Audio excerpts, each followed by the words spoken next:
everyone, welcome to Make Moments Matter, a music education podcast, where I share lesson ideas, songs, games, and inspiring things for your elementary music classroom.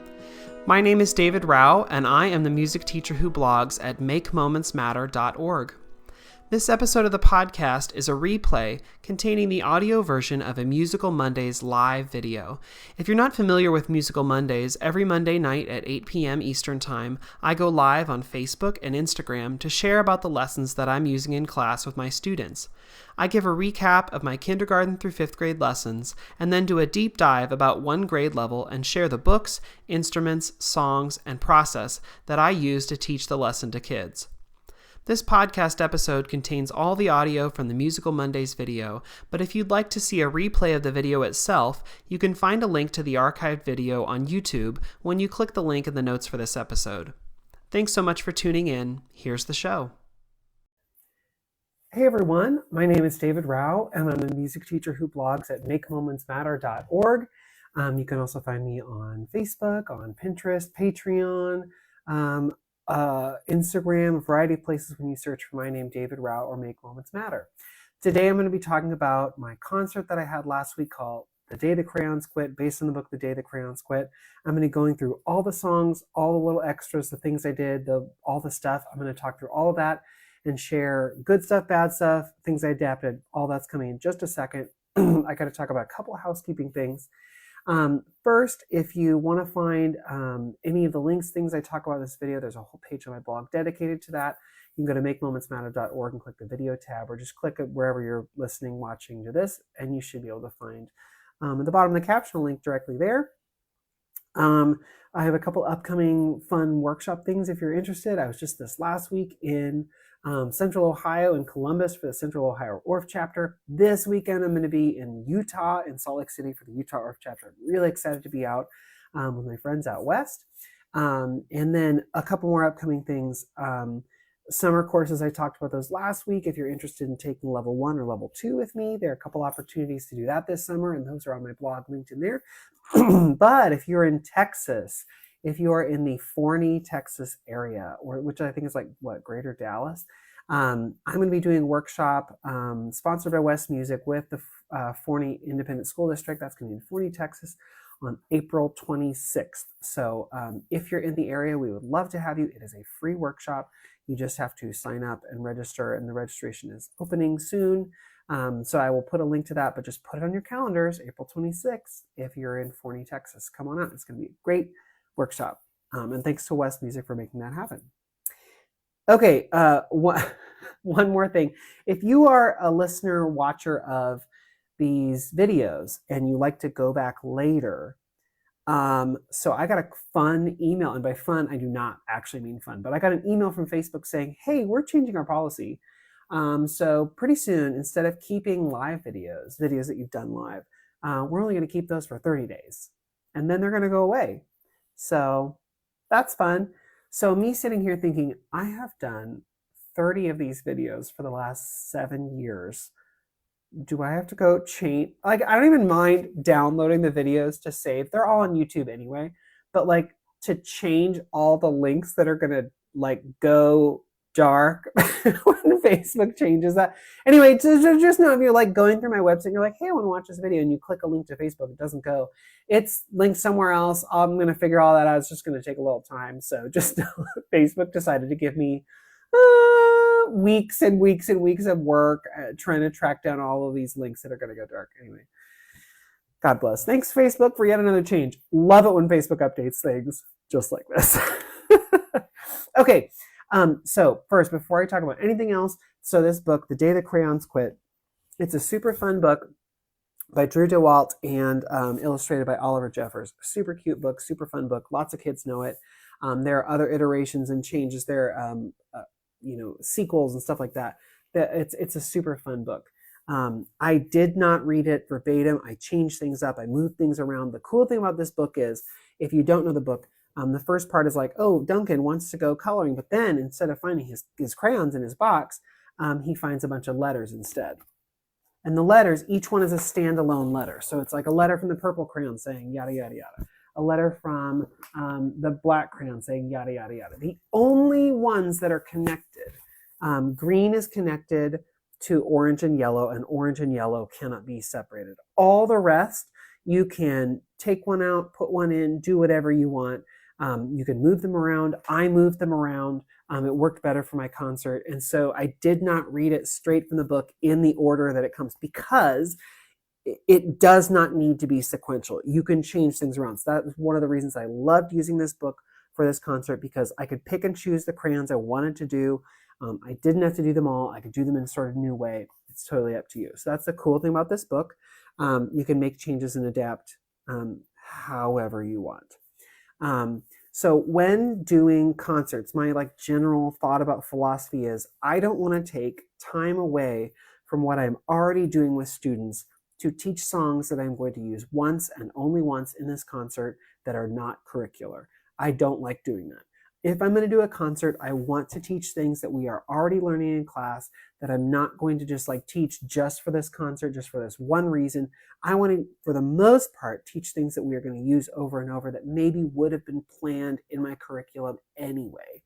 Because I just don't, there's so much to do, and why do a one-off thing for a concert? Let me back up.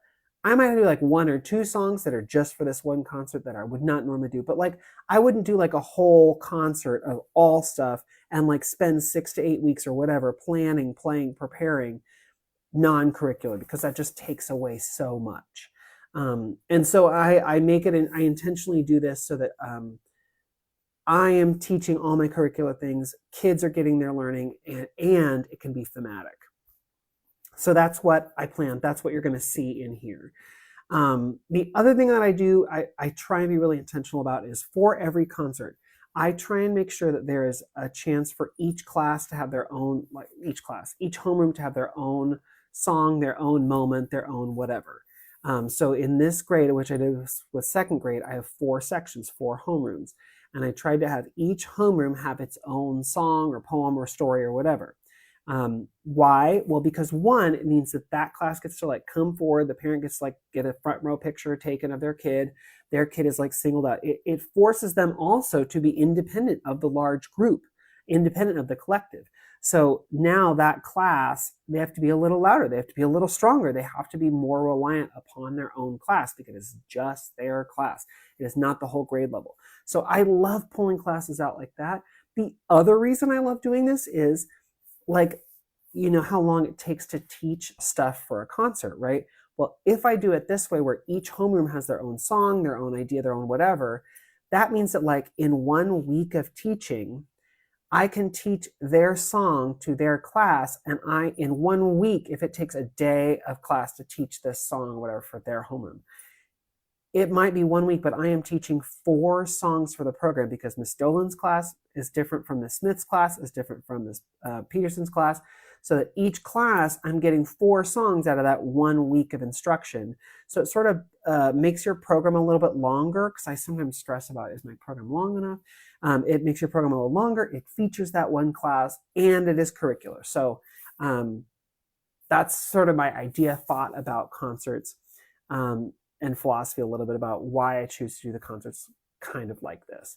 So let's talk about the day the crayons quit. First, let me tell you, I shared about this last week, but oh my gosh, my t-shirt, do re mi fa so on crayons. Yes, amazing. And I didn't have it last week to show you, but my lanyard, it has the crayons as well with little music notes. Oh, look at that. It's so cute. These are from Musically Minted. If you're interested, it was so much fun to wear. I was going to put it on and wear it tonight, but then it's been a crazy day, and I did not have time to change. So anyway, but look at how cute this is. Oh my gosh. And then I saw, last week I shared this. My friend Jody was like, I must get it, and went and got it. And she posted it on her Instagram today. It's super fun. But it meant that I could wear a comfy t-shirt, and I was still on theme. What did my kids wear? I told them they could dress up like any color of crayon they wanted, which meant just wear one solid color. A lot of them bought those little pointy party hats. Those are just they're not dunce caps, but they look like that, the little party hat that's just like a cone. And so they bought a pack of party hats and just wore the color that they were going to wear. So if a girl wanted to be the pink crayon, she wore all pink and had a pink hat. The hat is optional, whatever. But the reason I did this was I wanted kids to wear things that they're comfortable with, things they wanted to wear. So they got a choice of what color they wanted to be. So that's a choice for them to choose whatever they want to represent, right? Also, I love about this because then they don't have to go buy anything. If they already have that color, they already have that outfit in their closet, great. I even said, if you have a t-shirt you love and it's the right color, turn it inside out if it has print on it so that you don't see like the words or the pictures, but you still get the color. So they don't have to go buy something for the concert. They can if they want, but they don't have to if they don't want. And then just wear a solid color. You end up looking like a crayon. Super fun. So let me go through and read and share like what I did for each song. And as I said before, in case you're just jumping in, I did not read these in order. I did not, because each letter to Duncan is a standalone letter, I left a couple out. For example, I left out,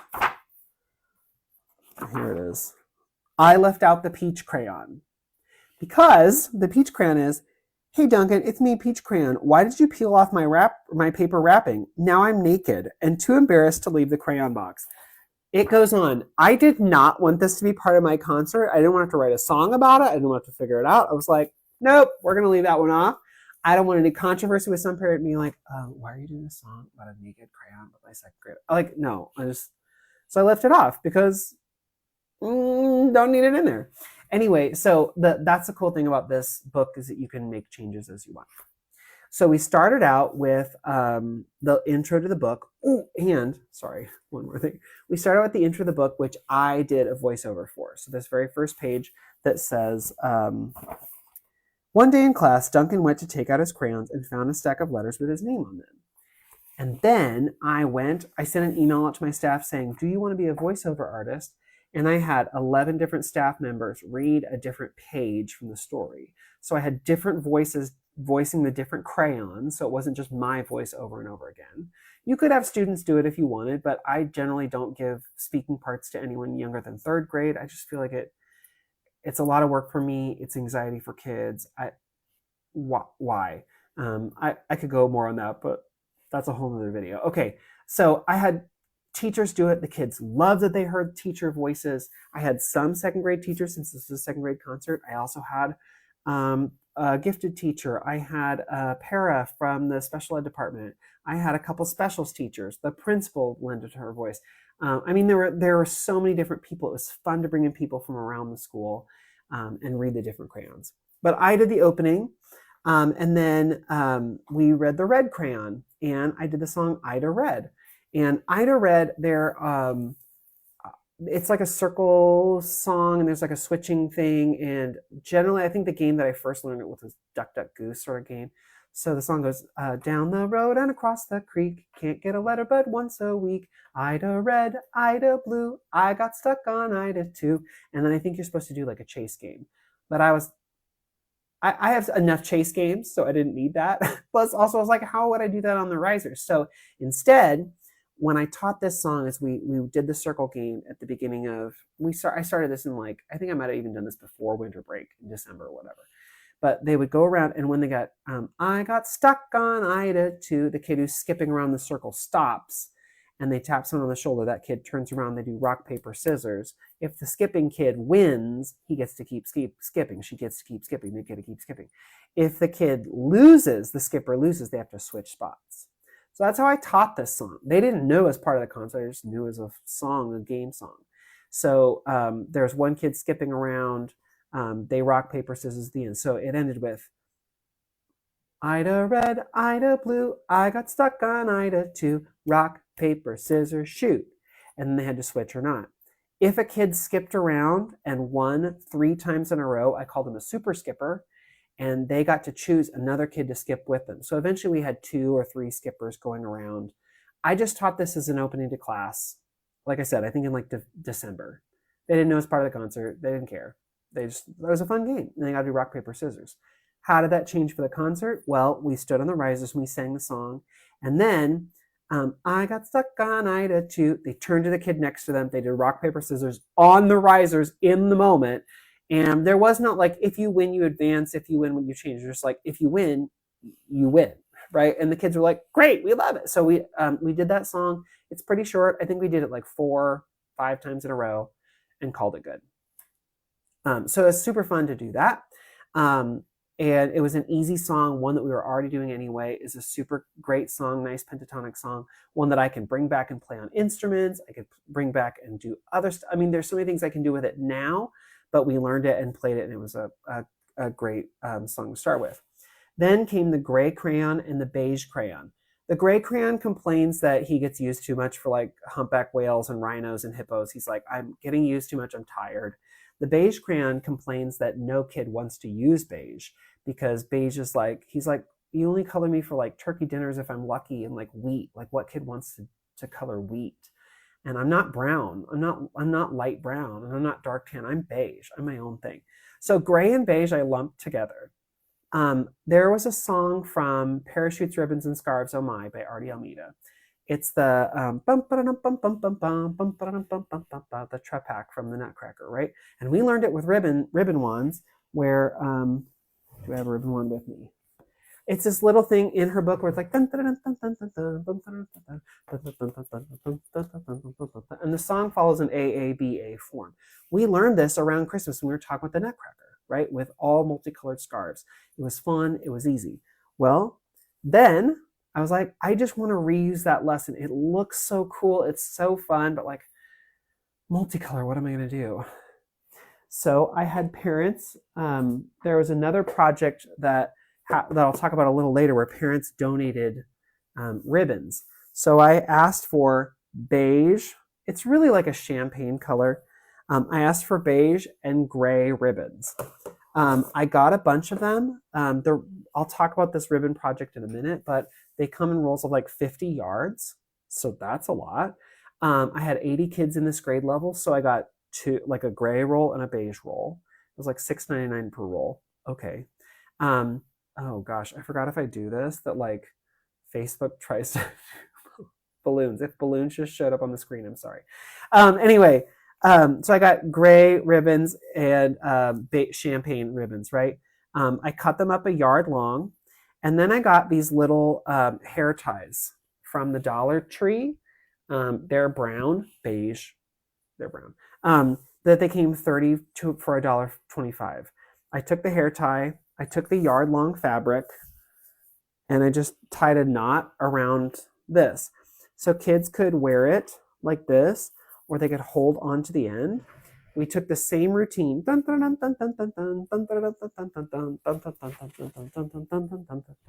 we just did it with gray and beige.